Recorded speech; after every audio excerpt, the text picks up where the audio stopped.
menggunakan ribuan smartphone setiap bulannya. Download aplikasi Motion Banking sekarang.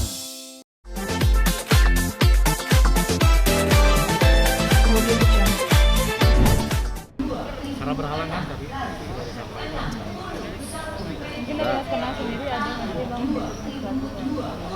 Sampai sekarang klien kami sebetulnya masih terkejut setelah menerima relas panggilan sidang didudukan sebagai penggugat. Klien kami masih terkejut, masih belum bisa masih merasa maksudnya selama ini perkawinannya baik, kewajibannya dilakukan dengan dengan baik gitu ya, nggak ada alasan-alasan yang nggak ada alasan-alasan yang bisa dijadikan selaku tergugat dalam gugatan cerai gitu. Makanya kita lihat nanti apakah alasan-alasan yang diajukan penggugat ini sudah berdasarkan hukum kuat atau seperti apanya, malah kita lihat dalam proses persidangan nanti. Tapi ada keinginan untuk Pak, kiri dikit Pak, kamera Pak. Ke arah kamera. Selama memungkinkan, kalau misalnya nanti di dalam mediasi ternyata mungkin untuk bersatu kembali pun ya akan kami upayakan itu. Tapi klien kami udah nggak, karena dengan ada gugatan ini mungkin waktu ya. Klien kami juga kalau misalnya memang harus ternyata diputuskan berpisah atau bercerai dalam putusan pengadilan, ya klien kami menerima itu. Bang, alasan-alasan yang diajukan tadi apa aja? Alasan-alasannya berkaitan dengan substansi pokok perkara nggak bisa kami sampaikan di sini. Hanya menurut kompilasi hukum Islam kan ada tuh, ya kan, pasal 116 kan. Nah, klien kami merasa hal-hal itu nggak ada yang dia langgar gitu loh, sehingga gugatan saat ini tuh ya mungkin bisa jadi klien kami keberatan dan memang mungkin nggak, alasan-alasannya itu nggak berdasar, itu aja. Selain gugatan cerai ada gugatan soal harta gono atau anak. Kalau itu nggak bisa kami bahas, tapi kami sedang mengkaji apakah memungkinkan untuk melakukan gugatan balik atau rekonvensi terhadap penggugat, gitu aja. Bang, shocknya seperti apa sih bang?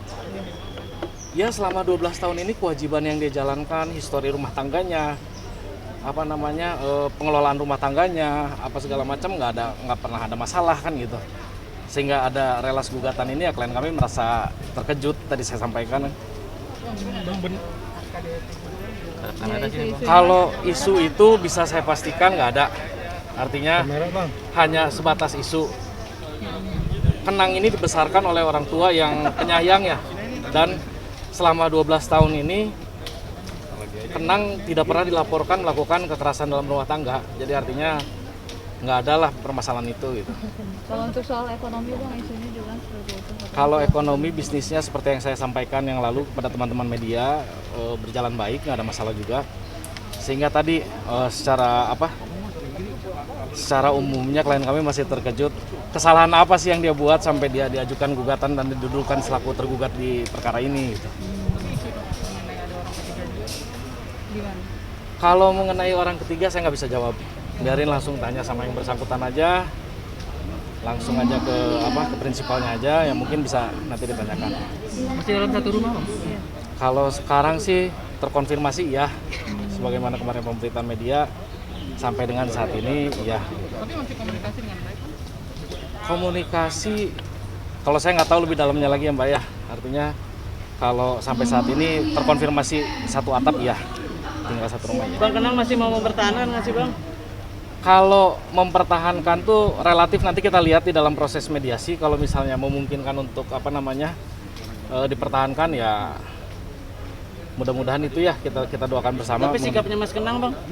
Kalau ya itu tadi tidak akan memaksakan sesuatu. Kalau misalnya memang salah satu pihaknya memang sudah tidak sudah tidak ingin membina rumah tangga, ya kenapa harus dipertahankan kan gitu. Oke. Udah itu aja ya. Terima kasih. Bang, boleh minta nama juga? Sidang. Bang, satu lagi bang.